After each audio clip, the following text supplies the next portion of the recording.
भगवान शंकर द्वारा पार्वती के समक्ष विवाह का प्रस्ताव रखना। श्री महादेव जी बोले। तब भगवान शंकर कामदेव के शरीर का भस्म लेकर अपने संपूर्ण शरीर में उसका लेपन कर पुनः अपने भूतगणों के साथ पर्वतराज हिमालय के शिखर पर तपस्यारत हो गए और पार्वती भी उसी हिमालय पर्वत पर तपस्या में संलग्न हो गई। भगवान शंकर ने मन से उन देवी का और देवी पार्वती ने उन महेश्वर का ध्यान करते हुए 3000 वर्ष व्यतीत कर दिए। तब भस्मीभूत काम से अत्यंत दुखित भगवान शंकर पार्वती के निकट जाकर हाथ जोड़कर यह वचन बोले, परमेशानी, अत्यंत कठिन तपस्या का त्याग कीजिए। आपके कठिन ध्यान, जप और मौन व्रत से मैं आपका कीर्तदास हो गया हूँ। मुझे अपनी सेवा में नियुक्त कर लीजिए। पर्वत सुता शिवा, यदि आप मुझ पर प्रसन्न हैं तो अपने अंग मार्जन में, हार के यूर पहनाने में तथा अलकत्त आदि राग द्रव्यों से सम्मान पूर्वक अंगों को अलंकृत करने में मुझे नियुक्त कीजिए। मैं देह में स्थित भस्मीभूत कामदेव से अत्यंत जलाया जा रहा हूँ। महादेवी, कामदेव से मेरा उद्धार कीजिए। आप सबकी कठिन पीड़ा को हरने वाली हैं। आप अभीष्ट वर देने वाली दुर्गा हैं। जो आपका आश्रय ग्रहण करते हैं उन्हें कभी दुख होता ही नहीं। मैंने भक्ति भाव से सभी प्रकार से आपका आश्रय ग्रहण किया है। महादुर्गे, कामरूपी सागर के मध्य से मेरा उद्धार कीजिए। दयामयी, जिस प्रकार आप अपने स्मरण करने वाले भक्त को मोक्ष प्रदान करती हैं, उसी प्रकार कृपा करके मेरा इस कामरूपी समुद्र से उद्धार कीजिए। ऐसी प्रार्थना करने पर लज्जा से सिर झुकाई हुई मुस्कान भरे मुख वाली शैलपुत्री पार्वती अपनी सखी को संबोधित करते हुए भगवान शंकर से इस प्रकार बोली, मैं पिता के द्वारा बिना दिए इन्हें कैसे प्राप्त हो सकती हूँ? पिता के द्वारा संप्रदान करने पर ही भगवान शंकर विधि पूर्वक मेरा पाणी ग्रहण करे। महेश्वर किसी बुद्धिमान व्यक्ति के द्वारा अपने विवाह के लिए अपना अभिप्राय मेरे पिता पर्वतराज को बताएं। ऐसा कहने पर त्रिलोचन भगवान महादेव ने कामासक्त होते हुए भी गिरिराज पुत्री के वचन को तथ्य युक्त माना।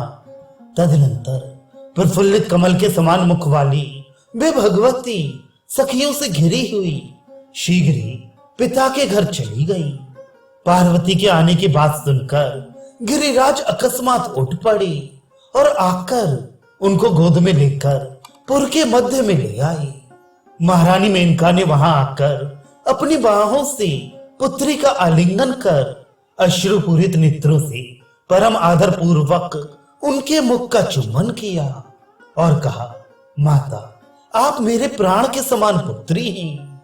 आपके वियोग से मुझ मरी हुई को इस समय जीवित कीजिए। गिरिराज पुत्री पार्वती के मेनका आदि सभी भाई, बंधु बांधव और अन्य लोग उन्हें देखकर हर्ष से भर गए।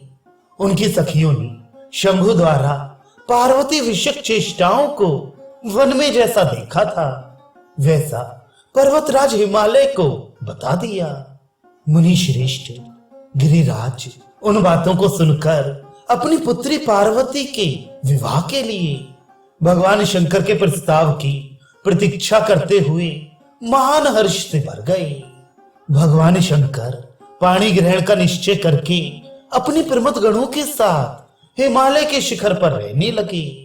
तदनंतर भगवान शंकर ने अपना अभिप्राय गिरिराज से बताने के लिए मरीचि आदि सप्त ऋषियों का स्मरण किया। तब वे मरीचि आदि महर्षि गण उसी क्षण वायु से उड़ाए गए मेघों की भांति भगवान शंकर के समीप पहुंच गए। उन्होंने देवाधिदेव महादेव को प्रणाम कर उनसे पूछा, भगवान, आपने हम लोगों का किस लिए स्मरण किया, उसे बताइए।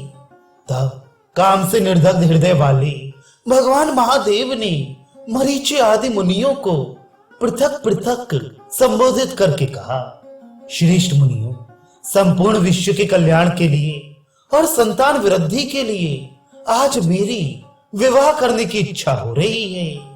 जब से दक्ष तनया सती अपनी माया से मुझे छोड़कर चली गई है, उसी समय से ही हृदय में उनका ध्यान करके मैं तपस्या में संलग्न हूं। उस तपस्या से संतुष्ट होकर उन्होंने स्वयं गिरिराज तनया होकर अपनी इच्छा से मुझे पति के रूप में स्वीकार कर लिया है। किंतु उनके पिता गिरिराज हिमवान यदि मुझे बुलाकर पाणी ग्रहण संस्कार करके उनको देते हैं, तभी वे मनोरम मुख वाली सुंदरी मेरी पत्नी होंगी। भस्मीभूत कामदेव से मैं दिन रात जल रहा हूं। बिना उन गिरिराज पुत्री के मैं शांति प्राप्त नहीं कर सकूंगा। यदि आप लोग मेरी सहायता करके उन मेरी एकमात्र प्राण प्रिया को प्राप्त कराने में समर्थ हो सके, तभी मैं स्थित रह सकता हूं। ऋषिगण बोले, देव प्रभु, जो करणीय हो वैसी आप हमें आज्ञा दीजिए, उसी प्रकार हम लोग प्रयत्न करेंगे। इससे बढ़कर हम लोगों का और कौन सा कार्य हो सकता है। आदिशक्ति, परमा, विद्या, पूर्ण स्वरूपा, परा प्रकृति जो हिमालय की पुत्री हैं, वही आपकी पूर्व गृहिणी है। शिव हिमवान निश्चय ही अविलंब अपनी पुत्री पार्वती आपको दे देंगे। इस कार्य में हम लोग तो केवल निमित्त मात्र होंगे। श्री महादेव जी कहते हैं, वे सभी महर्षिगण भगवान शंकर से ऐसा कहकर परम प्रसन्न हो भगवान शंकर के विवाह के निमित्त पार्वती को संयोजित करने के लिए गिरिराज के नगर में चले गए। आए हुए उन महर्षियों को देखकर गिरिराज ने भी उन लोगों का यथाविधि पूजन कर न्याय पूर्वक उन्हें आसनों पर बिठाया।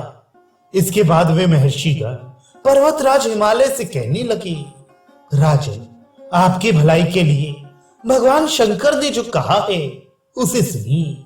प्राचीन काल में दक्ष तनया सती उन्हीं की अर्धांगिनी थी। वे ही आपकी पुत्री इस समय कल्याणकारिणी पार्वती के रूप में उत्पन्न हुई हैं। उन्हें आप परमात्मा भगवान शिव को दे दीजिए। आपकी कृपा से वे पत्नी को प्राप्त कर सुखी होंगे। आप देवाधिदेव भगवान शंकर के संपूर्ण प्रभाव को जानते हैं, इसलिए आप अपनी पुत्री उन्हीं को दे दीजिए। इससे बड़ा कौन सा कार्य है। भूत, भविष्य तथा वर्तमान को जानने वाले महाबुद्धिमान नारद जी हंसते हुए पर्वतराज हिमालय से पुनः इस प्रकार बोले, महाराज, मैंने आपसे पूर्व में ये सभी बातें बता दी हैं। आप अपने भाग्य को गौरवान्वित करने के लिए परम आदि शक्ति अपनी पुत्री पार्वती को अनादि पुरुष पूर्ण परमात्मा शिव को दे दीजिए। तब हर्ष से प्रफुल्लित मन वाले गिरिराज हिमालय ने उनसे कहा कि आप लोगों के आने से मैं कृतकृत्य और पवित्र हो गया हूं। सभी लोग जिन चंद्रशेखर को देवादिदेव कहते हैं, वे संसार की सृष्टि, पालन और संहार करने में सक्षम हैं। उन्हें अपनी पुत्री देने में मुझे क्या आपत्ति है। उन्हीं की इच्छा के अधीन यह संपूर्ण विश्व है तथा मैं भी उन्हीं की इच्छा के अधीन हूं। उनकी जैसी इच्छा हुई उसी समय वैसी ही मेरी भी इच्छा हुई। आप लोग भगवान शंभु के निकट जाएं और मेरी बात कहें कि वे शुभ मुहूर्त निश्चित करके मुझसे वार्तालाप करें। मैं यथाशक्ति अलंकृत करके अपनी पुत्री उन्हें दे दूंगा।